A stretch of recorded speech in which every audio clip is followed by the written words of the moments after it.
वक्त की बड़ी खबर यही है कि बीजेपी का संकल्प पत्र आ गया है। 101 वचनों के जवाब में बीजेपी संकल्प पत्र जो है वो लेकर के आ गई है। दीपिका, बिल्कुल, आपको अभिलाष एक एक करके जरा दोनों का कंपैरिजन करे जाए तो किस तरीके से आप दोनों के, कांग्रेस का घोषणा पत्र और बीजेपी का संकल्प पत्र, किस तरीके से आप आंकलन करेंगे? देखिए, बिल्कुल ये जो घोषणा पत्र है बीजेपी का संकल्प पत्र, कहीं ना कहीं इसने इसे 19 से 20 करने की कोशिश की है। कुल मिलाकर के ये पूरा फोकस हो गया है कि कांग्रेस ने क्या गारंटी दी है, कांग्रेस ने क्या वादा किया है, हम उसका काउंटर कर ले जाएं। लेकिन यहां पर बहुत सारी चीजें निकलनी अभी बाकी हैं। 500 रुपए में सिलेंडर के लिए 450 में सिलेंडर सीएम शिवराज बोल चुके हैं, यह खास बात है। फ्री शिक्षा का कार्ड, यहां पर फ्री शिक्षा की बात कह के कही है। तेंदुपत्ता पर कांग्रेस 4000 दे रही है तो बीजेपी ने भी 4000 कहा है। 2600 रुपए में गेहूं कांग्रेस ने खरीदने का वादा किया था तो अब बीजेपी कह रही है हम 2700 में खरीदेंगे। 2800 रुपए में धान जो है 2600 रुपए में कही गई थी उधर, तो अब यहां पर 3100 रुपए में धान को खरीदने की बात बीजेपी कर रही है। कुल मिलाकर के ये सब चल रहा है कि यहां पर ऐसी स्थिति बन रही है कि ऐसा लग रहा है कि पूरी तरह से फॉलो करने की कोशिश की गई है। लेकिन ओपीएस की बात हो दीपिका या फिर जातिगत जनगणना, ये जो दो महत्वपूर्ण मुद्दे थे, इस पर क्या रुख रहा है ये भी देखना दिलचस्प होगा। बिल्कुल, इसमें अभी क्योंकि देखिए धीरे धीरे तस्वीरें स्पष्ट होगी और देखना होगा कि किस तरीके से यहाँ पे बीजेपी एक के बाद एक काउंटर कर रही है। हालांकि अभिलाष जी देखिए टाइम बहुत कम बचा हुआ है, ऐसे में किस तरीके से डिलीवर करेंगे, जो वादों का पिटारा इन्होंने खोला है जनता तक किस तरीके से पहुंचाना होगा, ये भी एक बड़ा चैलेंज होगा बीजेपी के लिए। बिल्कुल, और इस बीच हम कोशिश करेंगे कि हमारे संवाददाता भी हमें जल्द से जल्द ज्वाइन करें या कुछ गेस्ट ज्वाइन करें ताकि हम पता कर सकें कि वहां और क्या डिटेल निकल कर आई है। वो डिटेल अभी तक हमारे पास नहीं आ रही है। मैं पीसीआर से दरख्वास्त करूंगा कि वहां इस वक्त क्या चल रहा है, उसका थोड़ा ऑडियो उठा करके हमें बताएं कि वहां इस वक्त भोपाल में बीजेपी की प्रेस कॉन्फ्रेंस में चल क्या रहा है।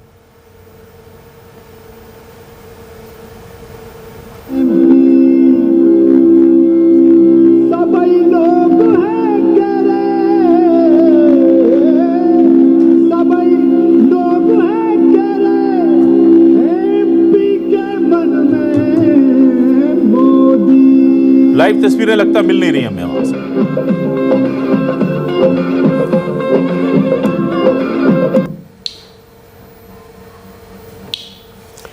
तो देखिए पहले यहाँ पे 20 साल का ब्यौरा बाकायदा सामने रखा, क्योंकि जेपी नड्डा कह रहे थे कि हम पहले रिपोर्ट कार्ड पेश करेंगे, जनता को बताएंगे कि क्या हमारी उपलब्धि रही है, किस तरीके से मध्य प्रदेश की तस्वीर बदली है, किस तरीके से मध्य प्रदेश को आत्मनिर्भर बनाया, और उसके बाद ये वादों का पिटारा खुला है। जरा कांग्रेस के वचन पत्र हटा दीजिए, आप बीजेपी का दिखाइए, क्योंकि उस वक्त हम कंपेरिजन के लिए इसे चला रहे थे। और मैं दरख्वास्त करूंगा कि भोपाल की लाइव तस्वीरें हमें दिखा पाए।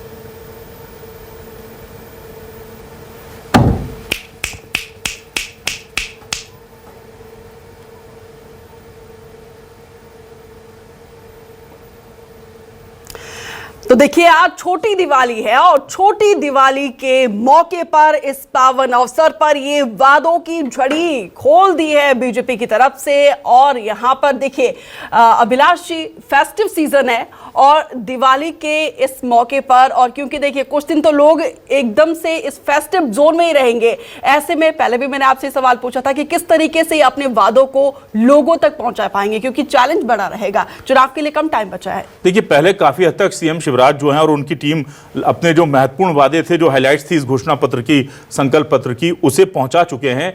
ये इस बार बड़ा देखने को दीपिका खास ये रहा है कि संकल्प पत्र को या घोषणा पत्र को बीजेपी कांग्रेस ने जिस तरह से डिले किया है वो वाकई में हैरान करने वाला है। इस कमिटमेंट को जनता को कम से कम 1 महीने पहले से ला करके उसको जमीनी स्तर पर लाना था, लेकिन अब जो है संकल्प पत्र वो जनता को डिलीवर करने से ज्यादा विपक्ष की काट के तौर पर, अपोजिशन की काट के तौर पर इस्तेमाल होता है। इसलिए तब तक पत्ते नहीं खोले जाते जब तक सामने वाला ना खोले। इसी चक्कर में इतना डिले हो गया है कि आप सोचिए 17 तारीख को वोटिंग होनी है, यानी 15 तारीख को बाद से प्रचार थम जाएगा।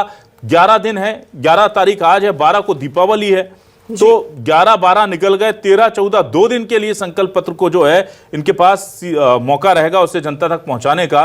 लेकिन बीजेपी के पास संगठन बड़ा है और इसीलिए शायद उन्हें उम्मीद होगी कि वो कुछ अच्छा कर लेंगे, पर यह बड़ा अजीब सी ये बात है कि संकल्प पत्र 2 दिन 3 दिन पहले अगर मतदान के आएगा तो इसको जनता तक पहुंचाने के लिए क्या विजन है पार्टी के पास? बिल्कुल, ये भी जानने की कोशिश करेंगे बस थोड़ी ही देर के बाद। हमारे तमाम सहयोगी ग्राउंड जीरो से जुड़ेंगे और उन्हीं से ही जानने की कोशिश करेंगे कि किस तरीके से ये तमाम वादों को जनता तक बीजेपी पहुंचाएगी। लेकिन इसी बीच जो वादे एक के बाद एक बड़े यहां पे बीजेपी की तरफ से किए गए हैं, कौन से ज्यादा अहम, कौन से लोक लुभावन, कौन सा ऐसा फैक्टर आपको नजर आ रहा है कुछ नया?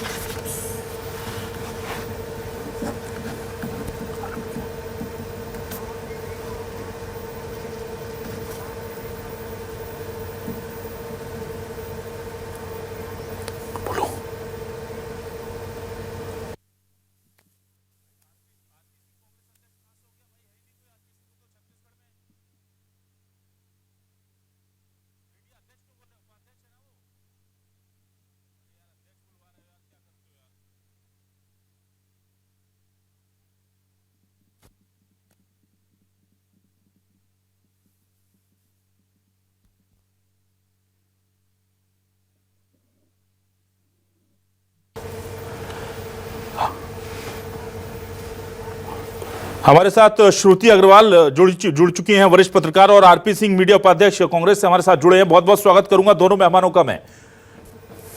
तो बीजेपी का संकल्प पत्र आ गया है कुल मिलाकर के, और सबसे पहले मैं श्रुति आपसे रिएक्शन लेता हूं, कैसे आप देख रही हैं कांग्रेस के वचन पत्र वर्सेस बीजेपी के संकल्प पत्र को? देखिए, लग ऐसा रहा है कि कांग्रेस ने जो वचन पत्र दिया था, बीजेपी ने कार्ड के रूप में अपना संकल्प पत्र दिया है। लेकिन अभी वक्त बहुत कम है, चुनाव मतलब मतदान होने में अब कुछ ही दिन शेष हैं और अभी दिवाली का मौका चल रहा है। तो देखना यह होगा कि इस उत्सव के बीच में किस तरह से बीजेपी पहुंचा सकती है अपने संकल्प पत्र को जनता तक। सबसे बड़ी बात यह है और मकान देने के वादे भी किए गए हैं। बहुत सारे वादे ऐसे हैं कि कांग्रेस ने कहा गैस इतने में देंगे, तो उन्होंने कहा हम 100 रुपए और सस्ते में देंगे। कांग्रेस ने कहा कि हम ये करेंगे, तो बीजेपी ने कहा कि हम उससे और बेहतर करेंगे। एमपीएस का मोदी है उससे 100 रुपए बढ़ाकर किसानों को देंगे।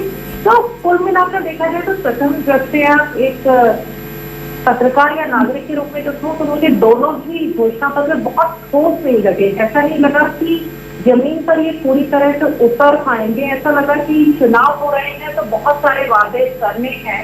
तो दोनों ही पार्टियों ने बहुत वादे किए हैं। यदि गैस इतनी सस्ती की जा सकती है, रसोई घरेलू गैस, तो अभी उसके दाम इतने क्यों बढ़ाए गए? पहले ही उसे रोक दिया जाता बीच में। तो इस तरह की कई लोक लुभावन वादे जो है मैं आज बीजेपी के संकल्प पत्र में भी मुझे प्रथम दृष्टया दिख रहे हैं। अब उसको एक बार बहुत अच्छे से अवलोकन करने के बाद समझ में आएगा कि और क्या क्या बड़ी बातें कही गई है। ठीक है, और उसका लॉन्ग टाइम पे क्या असर होगा। ठीक है, पीसीआर से दरख्वास्त करूंगा कि श्रुति का ऑडियो थोड़ा और क्लियर करेंगे। इस बीच में आरपी सिंह जी के पास आता हूं। आरपी सिंह जी, कांग्रेस का वचन पत्र और अब उसकी काट में बीजेपी का संकल्प पत्र, आपके ओपीएस का जवाब नहीं है, आपके जातिगत जनगणना का जवाब अभी तक हमें नहीं दिखा, हालांकि इसके पूरे डिटेल्स आने बाकी हैं। क्या आपको लग रहा है कि 19 और 20 में 20 कांग्रेस का वचन पत्र पढ़ेगा? देखिए, सबसे पहली बात तो देखने वाली ये है कि जो घोषणा पत्र लेकर आई है, मैं कहूंगा, क्योंकि ये घोषणावीर लोग हैं, 24,000 के साथ ये घोषणाएं पे जुड़ जाएंगी। तो कुल मिला के त्योहार के टाइम पे जैसे आप देखते हैं बहुत सारी कंपनीज जो ऑफर लेके आती हैं और छोटा सा स्टार बना देती है कंडीशन अप्लाई वाला। कमोवेश वही स्थिति है, कॉपी पूरा का पूरा बिल्कुल कॉपी कैट की तरह यदि देखेंगे हमारे वचन पत्र को किया। एक ही परिवर्तन है कि घोषणा पत्र को नया नाम, जो इनकी आदत है भारतीय जनता पार्टी को, पुराने सामान को नई पैकेजिंग देना। इको आ रहा है एक्चुअली थोड़ा इसको। जी जी आरपी सिंह जी, हम उसको ठीक करते हैं। पीसीआर इको नई पैकिंग में उसको, हाँ जी जी जी जी। तो जो इनका घोषणा पत्र था उसको संकल्प पत्र नाम जरूर दे दिया। और एक अहम बात जो है वो प्रजातांत्रिक व्यवस्था में देखने वाली बात होती है कि भारतीय जनता पार्टी सिर्फ 3 दिन के लिए अपना ये संकल्प पत्र लेके आई। किस आधार पे वे चुनाव में गए इस विधानसभा में, जनता के सामने क्या मुद्दे रखे उन्होंने, और क्या ऐसे कारण थे कि उनको अपना रिपोर्ट कार्ड छुपाना पड़ा। 3 दिन, सिर्फ 3 दिन के लिए रिपोर्ट कार्ड बता रहे हैं मध्य प्रदेश की जनता को, क्योंकि सबको पता था कि रिपोर्ट कार्ड जो है उसमें वो संपूर्ण रूप से फेल है, हर आयाम में फेल है। और जिस प्रकार का वचन पत्र कांग्रेस लेके आई, 1290 जो मुख्य हमारे मुद्दे थे, जिसमें 225 प्रमुख मुद्दों के साथ 59 ऐसे मुद्दे जो समाज के सभी आयामों को छू रहे थे।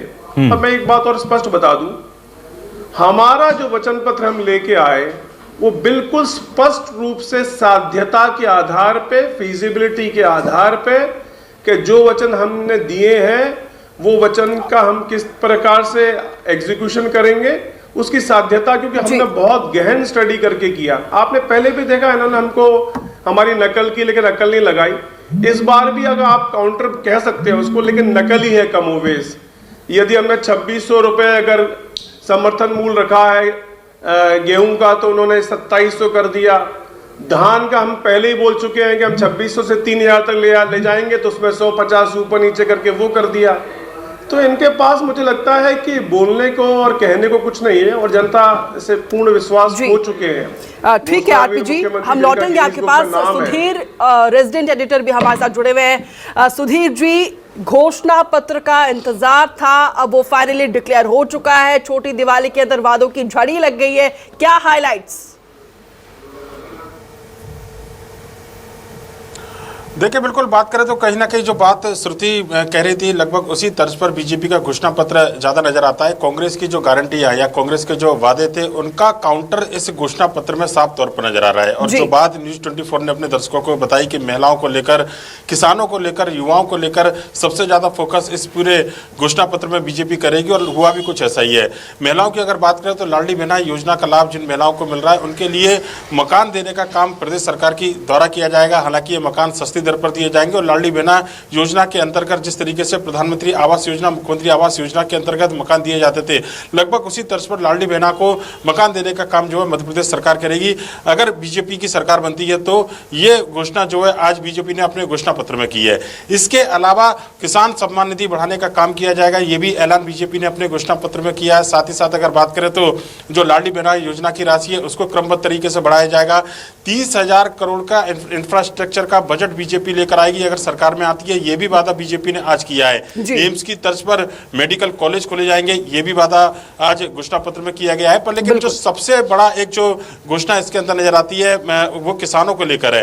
कांग्रेस ने 2600 रुपए मध्य प्रदेश के अंदर गेहूं समर्थन मूल्य पर खरीदने का वचन दिया है। बीजेपी अपने घोषणा पत्र में 2700 रुपए लेकर आई है। इसी तरीके से कांग्रेस के 3000 का धान का जो समर्थन मूल्य है उसका काउंटर करते हुए 3100 रुपए अब धान खरीदी मध्य प्रदेश के अंदर की जाएगी। ये वादा बीजेपी ने किया और इसका एक बड़ा इंपैक्ट जो है किसानों के ऊपर पड़ेगा, ये बिल्कुल सही तौर पर कहा जा सकता है। एक और जो बड़ी घोषणा प्रियंका गांधी ने पिछले दिनों की थी, पढ़ो पढ़ाओ योजना, उसमें 12वीं तक के बच्चों को जो है अलग अलग क्रम में 1500 रुपए देने का काम कांग्रेस ने अपने घोषणा पत्र में किया था और कहा था कि अगर सरकार बनेगी तो 8वीं तक 500 रुपए, 10वीं तक के बच्चों को 1000 रुपए और 12वीं तक के बच्चों को 1500 रुपए दिए जाएंगे।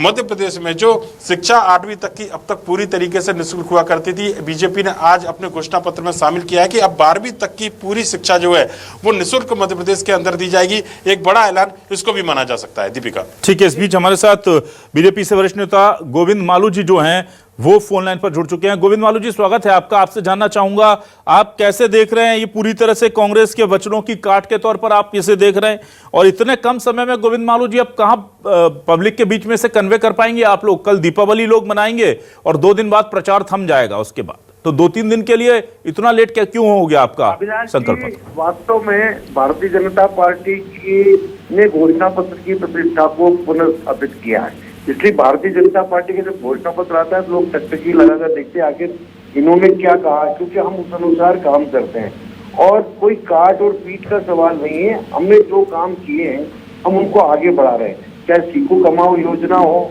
चाहे लाडली बहना योजना हो, चाहे प्रधानमंत्री आवास के साथ मुख्यमंत्री जन आवास योजना हो।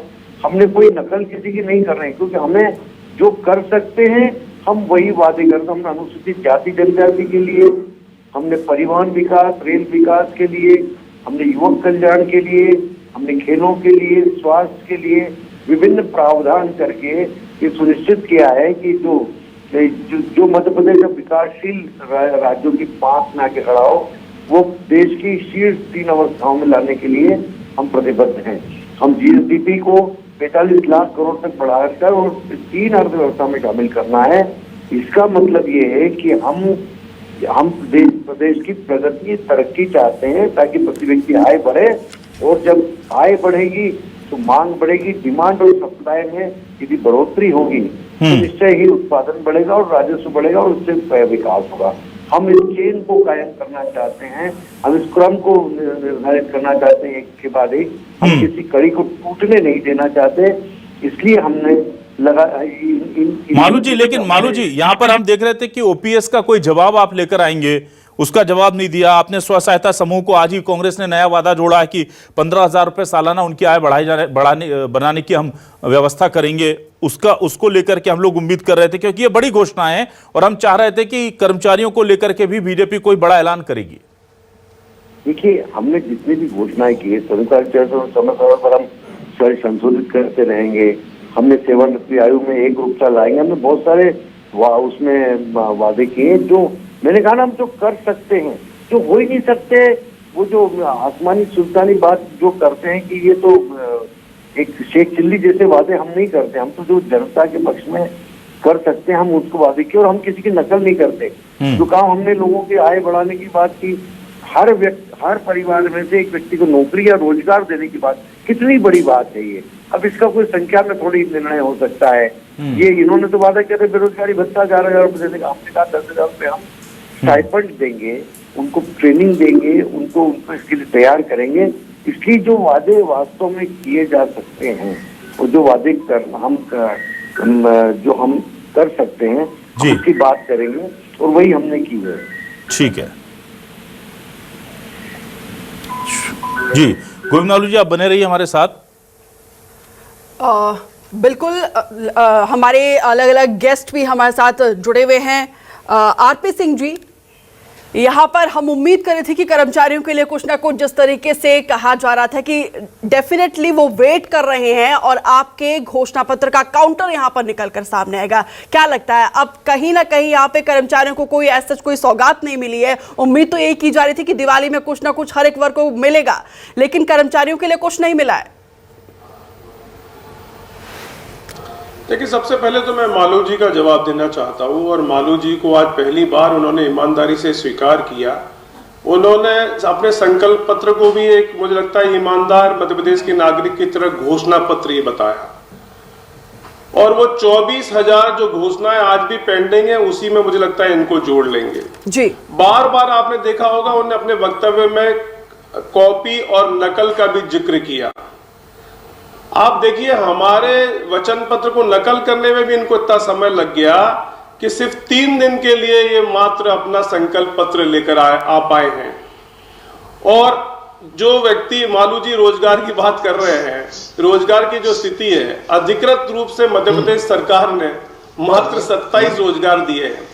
और रोजगार की बात, अब मैं सिलसिलेवार जवाब दे रहा हूँ। रोजगार की बात करने का अधिकार इनको जब है जब ये बैकलॉग पूरा कर दे मध्य प्रदेश में। जिस प्रकार से वैकेंसीज पेंडिंग है, विभिन्न पदों की सरकारी जो पद है, तो बैकलॉग पूरा कर ले, होमवर्क, उसके बाद तो आदमी आगे रोजगार की बात करे।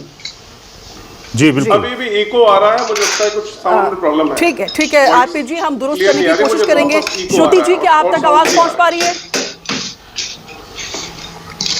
श्रुति जी, देखिए, बेरोजगारी एक बड़ा मुद्दा है, इसको बुराने की कोशिश खूब की है कांग्रेस ने यहाँ पे, लेकिन कर्मचारियों के लिए कुछ यहाँ पे पहले कहा जा रहा था कि ओपीएस का कुछ ना कुछ काट जरूर निकल कर सामने आएगा। ऐसे में इसका फायदा देखिए हिमाचल प्रदेश में मिला है, कर्नाटका में मिला है। क्या लगता है, ये फायदा यहाँ पे कांग्रेस को मिलता हुआ आपको दिखाई दे रहा है? जी, मुझे लगता है कि बेरोजगारी जो है वह सबसे बड़ी समस्या है, और इस समस्या पर दोनों ही पार्टियों के घोषणा पत्रों में हमेशा जगह होती है। और लगता है कि इसका फायदा जिस तरीके से कांग्रेस ने भी सामने लेकर आए हैं और समय से लेकर आए हैं, तो थोड़ा तो मिलना चाहिए, क्योंकि मध्य प्रदेश में बेरोजगारी भी काफी बड़ी है। और क्योंकि हमारी जनता जो है वह यूथ वाली ज्यादा है, युवा ज्यादा है, इसलिए रोजगार उन्मुख होना उसे बहुत जरूरी है। और जब भी घोषणा पत्र में इस तरह की बातें सामने आती हैं तो युवा वर्ग जो पहली बार मतदान दे रहा हो या दूसरी बार मतदान दे रहा हो वह बहुत आकर्षित तो होता ही है। बिल्कुल।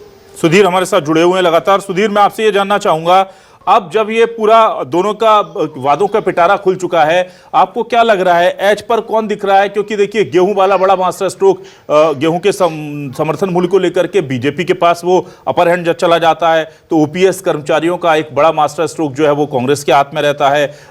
जातिगत जनगणना जो है वो जातियों को साधने के लिए कांग्रेस के हक में जाती है, तो वहीं पर लाडली बहनों को आवास जो है, आवास में मदद का वादा बड़ा है जो आधी आबादी के साथ चला जाता है। बड़ा कट्टू कट मुकाबला लग रहा है, कम से कम दोनों के वादों को देखें।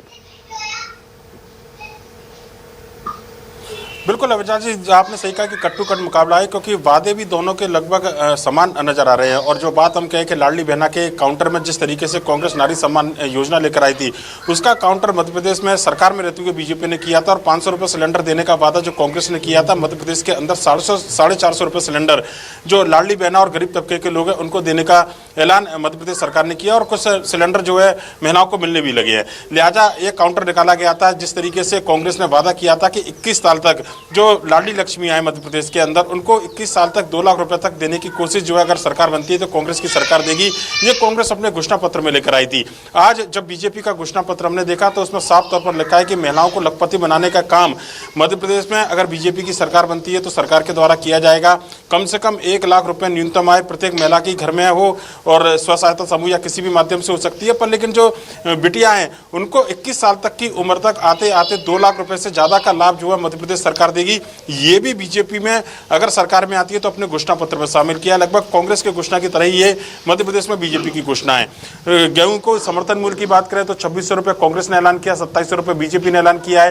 धान का समर्थन मूल्य इसी तरीके से 3000 रुपये कांग्रेस ने ऐलान किया है, 3100 रुपये बीजेपी ने ऐलान किया है। ये ऐसे मुद्दे हैं जिनको लेकर कांग्रेस ने जो बच्चों के अभिभावकों को जो कहना चाहिए कि स्कूल में पढ़ने वाले जो बच्चे हैं 8वीं 10वीं और 12वीं तक के बच्चों को 500, 1000 और 1500 रुपये देने की बात की, तो बीजेपी आज अपने घोषणा पत्र में निःशुल्क शिक्षा की बात लेकर आई है।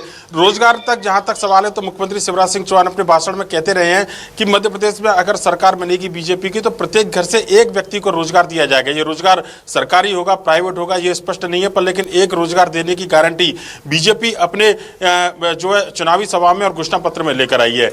इसके अलावा ओपीएस का जिक्र जो आप कर रहे थे, ओपीएस को लेकर मध्य प्रदेश स्तर पर सरकार शायद कोई फैसला नहीं कर सकती, क्योंकि बीजेपी के ऊपर यह दबाव है कि अगर एक राज्य में, बीजेपी शासित राज्य में अगर ओपीएस लाया जाएगा तो पूरे देश के अंदर इस तरीके की मांग उठेगी। लिहाजा ये फैसला केंद्र सरकार जब करेगी तो उसके ऊपर मध्य प्रदेश बीजेपी निर्भर है। पर लेकिन आज इस पूरे मुद्दे को साधने के लिए घोषणा पत्र से पहले बीजेपी ने कर्मचारी संगठनों के नेताओं से मुलाकात की। इसमें भविष्य निधि संगठन के भी नेता थे, कर्मचारी संगठनों के नेता थे, और उनको बताया गया था कि ओपीएस को लेकर मध्य प्रदेश की बीजेपी जो है वो केंद्र सरकार से बातचीत कर रही है, और ओपीएस की तरह अगर कोई एक विकल्प बीच में से निकाला जा सकता है कर्मचारियों को लाभ देने का तो उस पर भी विचार किया जा रहा है। तो कहना होगा कि कर्मचारियों को साधने की कोशिश की जा रही है। और मध्य प्रदेश में कांग्रेस और बीजेपी के घोषणा पत्र की हम तुलना करें तो लगभग आसपास ही ये दोनों घोषणाएं नजर आती है। पर लेकिन सबसे बड़ा सवाल यही है कि जब सरकार बनेगी तो इस घोषणाओं को पूरा करने के लिए बजट कहां तक आएगा, कहां से लाया जाएगा, ये एक बड़ा सवाल है। पर लेकिन फिलहाल अगर बात करें तो मुफ्त की रेवड़ी के बाद में बड़ी बड़ी घोषणाएं जो है कम से कम बीजेपी और कांग्रेस की ओर से इस चुनाव में बिल्कुल साफ तौर पर नजर आती है। आरपी सिंह जी, बिल्कुल सुधीर, आरपी सिंह जी, इस मामले में क्या आपको लगता है कि कांग्रेस सफल रही है? पहले जिन योजनाओं को लेकर के मुफ्त की रेवड़ियां कहकर तंज कसा जाता था, बीजेपी आपकी पर तंज कसती थी, अब कम से कम वो आपकी पिच में आने को मजबूर हो गई है, वो भी आपसे बढ़ चढ़ करके ज्यादा बड़ी योजनाएं और ज्यादा बड़ी रियायतें दे रही है। खासतौर से अभी जैसे सुधीर जिक्र कर रहे थे कि ओपीएस के का जो एक बड़ा फैक्टर है उसे काउंटर करने के लिए कर्मचारियों से बात की गई। हमारे सूत्रों ने हमें जानकारी दी थी कि वो खबर भी हमने प्रमुखता से दिखाई थी कि निर्मला सीतारमण ने के साथ एक बड़ी बैठक भी हुई थी, और ओपीएस की जो काउंटर जो हो सकता है एनपीएस और ओपीएस के बीच में कहीं ला करके कोई एक व्यवस्था बना दी जाए, एनपीएस में कुछ चेंज कर दिए जाए ताकि वो ओपीएस के आसपास आ सके, क्योंकि वापस आना तो लगभग यू टर्न हो जाएगा और उसको आप फायदा उठा लेंगे। पर क्या मध्य प्रदेश के विधानसभा चुनाव में आप बीजेपी को मजबूर कर पाए हैं कि वो भी आपकी तरह रियायतें दे, भले ही पहले वो इन पर मुफ्त की रेवड़ियां कहकर तंज कसती थी? देखिए, पहले समझने वाली बात तो ये है कि एक किसी आपके ना किसी फैमिली का साउंड बीच में वो हो रहा है, इंटरेक्ट हो रहा है। ये किसी गेस्ट के पास से हमारे आ रहा है। सबसे बिल्कुल पहली जी। बात तो समझने की ये है कि जी। ओपीएस का कोई भी काउंटर किसी प्रकार का नहीं हो सकता, पहले तो समझने वाली बात ये है। और यदि आप पब्लिक वेलफेयर के लिए काम कर रहे हो और एक कल्याणकारी राज्य की सोच के साथ और परसेप्शन के साथ आप काम कर रहे हैं, तो यदि आपका विपक्षी भी कोई ऐसी योजना लाता है तो मुझे लगता है किसी भी पार्टी को उसको स्वीकार करने में कोई गुरेज नहीं होना चाहिए। तो बीच का रास्ता निकालना, और कांग्रेस चूंकि ओपीएस ले आई तो ओपीएस को स्वीकार नहीं करना, क्योंकि जनता के हित का कोई भी काम होता है तो कोई भी पॉलिटिकल पार्टी यदि लेके आती है, आप देखते हैं कई बार ऐसा होता है कि हम लोग भी जो है वो स्वीकारता दे देते हैं। एक प्रजातांत्रिक व्यवस्था में यदि कोई जन कल्याणकारी योजना लाता है, अच्छी योजना लाता है, जनहित की योजना होती है, तो बिल्कुल स्वीकार करना चाहिए। तो इसमें काउंटर की क्या आवश्यकता है? सबसे पहली और गहरी बात जो समझने वाली है कि देखिए, इनके पास अब पूर्ण रूप से ये मध्य प्रदेश की जनता का विश्वास खो चुके हैं। 24,000 घोषणाओं के बाद ये किसी भी प्रकार का घोषणा पत्र लेके आएंगे, जनता विश्वास नहीं करेगी। और यही कारण एक बहुत शॉर्ट टर्म के लिए ये लेकर आए हैं, क्योंकि अब ये आप ज्यादा पब्लिक को बेफूल नहीं कर सकते, बेवकूफ नहीं बना सकते। जनता 18 वर्ष में समझ चुकी है कि इन्होंने कोई जन कल्याणकारी योजनाएं धरातल पर नहीं चलाई, और जो भी चलाई उसमें जिस प्रकार का भ्रष्टाचार और गबन हुआ, तो जनता समझ रही है कि सिर्फ और सिर्फ जैसे आपने कहा कि फेस्टिव सीजन में घोषणाएं होती हैं कंपनियों की, उस प्रकार की घोषणा लेकर आ गए। और छोटा सा स्टार कंडीशन अप्लाई होगा कि यदि ये लोग महिलाओं के लिए कोई योजना लेकर आएंगे तो 4 योजनाएं बंद कर देंगे, क्योंकि मुख्य बात यह है कि आज तकरीबन 4.25 लाख करोड़ के कर्जे में मध्य प्रदेश है। ऐसी परिस्थिति में जैसे कांग्रेस ने पूरा रिसर्च करके जिस प्रकार का हमने वचन पत्र बनाया और साध्यता के आधार पर बनाया जी, ऐसी कोई भी चीज आप देखेंगे इनके जो इनका घोषणा पत्र उसमें आपको देखने को नहीं मिलेगी। क्योंकि 3 दिन के बाद इलेक्शन आ जाएगा, इसलिए इन्होंने मुझे लगता है कि फेस सेविंग के लिए सिर्फ ये शॉर्ट ड्यूरेशन का जो है संकल्प पत्र लेके आए हैं। बस एक ही परिवर्तन देखने मिलता है कि घोषणा पत्र को नया नाम संकल्प पत्र दे। ठीक है। दीपिका, आप आगे बढ़े इससे पहले मैं, चूंकि सुधीर जो हमारे रेजिडेंट एडिटर है, उन्हें एक खास इंटरव्यू के लिए निकलना है। सुधीर, मैं दरख्वास्त करूंगा कि आप जा सकते हैं, 1-2 मिनट बाद आप अपना कैमरा बंद करा करके चले जाएं और अपने दूसरे काम में लगे, क्योंकि हमें इस पर अपडेट भी लेनी है। लेकिन मेरे साथ श्रुति जुड़ी हुई है। Deepika, please carry on. जी, श्रुति जी, यहाँ पर देखिए, आधी आबादी को साधने की कोशिश लगातार बीजेपी की तरफ से की जा रही है। एक महिलाओं के साथ इमोशनल बॉन्ड, इमोशनल कनेक्शन जो है वो साफ तौर पर सूबे के मुखिया का दिखाई देता है। और आज भी यहाँ पर कई वादे जो है आधी आबादी के लिए स्पेशली बीजेपी लेकर आई है। लेकिन सवाल ऐसे में ये है कि आधी आबादी के साथ आदिवासी भी एक निर्णायक भूमिका निभाते हैं सरकार बनाने में। क्या लग रहा है, क्या ऐसा वादों का पिटारा बीजेपी और कांग्रेस की तरफ से खोला गया? क्या लगता है, क्योंकि देखिए आदिवासियों का जो वोट होता है वो एक तरफा रहता है, इस बार किसके साथ होगी आदिवासी समाज? देखिए, इस बार निश्चित तौर पर तो कहा नहीं जा सकता क्योंकि आदिवासी समाज पूरी तरह से किसकी तरफ जाएगा। लेकिन कुछ मुद्दे हैं जिसमें हम सतना का जो पेशाब कांड हुआ था, या कुछ ऐसे मुद्दे जरूर उठे बीच बीच में जिसको लेकर हम सोच सकते हैं कि जो आदिवासी हैं, क्योंकि वह इकट्ठे जाते हैं, इकट्ठे निकलते हैं, अभी तक एक साथ ही वोट देते हैं, तो किस तरफ जाता है ये देखना होगा। क्योंकि दोनों की घोषणा पत्रों में आदिवासियों को भी स्थान दिया गया है। जैसा आप कह रही थी कि प्रदेश के मुखिया तो है ही कि शिवराज जी बहनों के मामा है, और आज भी लाडली बहना योजना को उन्होंने विस्तार दिया है। बिल्कुल, यहाँ आदिवासियों का पॉइंट बहुत निर्णायक भूमिका, उनका मतदान बहुत निर्णायक भूमिका जो है वह अदा करेगा। और देखना यही है कि जो बीच में 2-3 बार के जो कांड बहुत उछले हैं, उनका सच में मतदान पर असर होता है या फिर इन घोषणाओं का असर होता है। बिल्कुल, यहाँ पर ये बड़ी चीज है। लेकिन यहाँ बेरोजगारी को लेकर के बड़ा वो कहा जा रहा है। एक तरफ आरपी सिंह साहब, आपने कहा था कि आप 2 लाख लोगों को रोजगार देंगे, और यहाँ पर कहा गया है कि हर गरीब परिवार से एक व्यक्ति को हम रोजगार देंगे। इन दोनों को कैसे कंपेयर करते हैं आप? किससे ज्यादा फायदा होगा प्रदेश को? देखिए, पहले तो समझने वाली बात यह है कि जो मौजूदा सरकार है उसका ट्रैक रिकॉर्ड क्या है। उसने उसके पहले के क्रेडेंशियल्स क्या हैं, 18 वर्ष में उन्होंने कितने लोगों को रोजगार दिया, जनता उन पर विश्वास करे।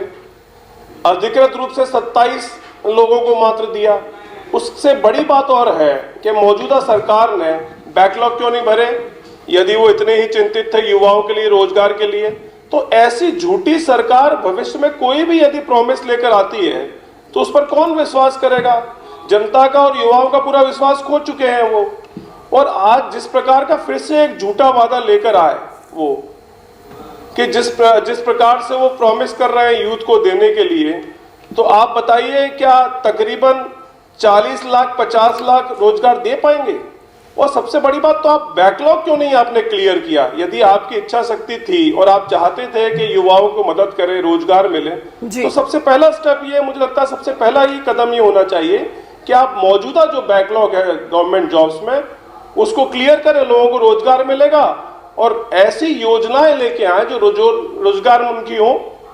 ऐसी कोई मुझे लगता है इनके पास प्लानिंग नहीं है। और हमारा जो वचन पत्र है उसमें हम बिल्कुल प्लान तरीके से पहले बैकलॉग क्लियर करेंगे, कमलनाथ जी ने स्पष्ट बोला।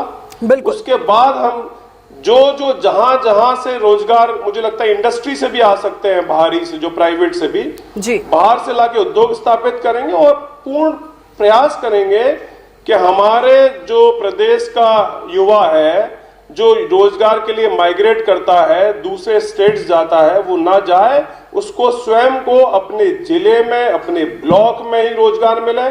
और एक बात और मैं स्पष्ट करना चाहता हूं कि बेसिक चीज समझना आवश्यक है, जो भारतीय जनता पार्टी आज तक नहीं समझ पाई, जो कमलनाथ जी बार बार बोलते हैं कि मध्य प्रदेश की जो इकोनॉमी है वो एग्री बेस्ड इकोनॉमी है। तो हम किसान पे सबसे पहले ध्यान देंगे, वहां से जिस प्रकार से इकोनॉमी मूव करेगी और सारा का सारा जो पैसा है या इकोनॉमी है वो उसमें फ्लो करेगा, तब आप देखेंगे कि गांव में भी रोजगार होंगे, ब्लॉक में रोजगार होगा, तहसील में रोजगार होगा और जिले में रोजगार होगा। तो हमारे पास फुल प्रूफ प्लानिंग है कमलनाथ जी की रोजगार देने की। हम प्रारंभ जो करेंगे बैकलॉग से करेंगे। तो इस गवर्नमेंट पे तो किसी का विश्वास नहीं है जो बैकलॉग पूरा नहीं किया। मात्र 27 अधिकृत रूप से जिसने रोजगार दिए हैं वो रोजगार की बात करेगा तो जनता विश्वास नहीं करेगी। ठीक है आरपी देखना होगा कि विश्वास जनता इस बार किस पे करती है। फिलहाल यहाँ पे रुक रहे एक छोटे से ब्रेक के लिए, जल्द लौटेंगे। आप लोग बने रहिए हमारे साथ।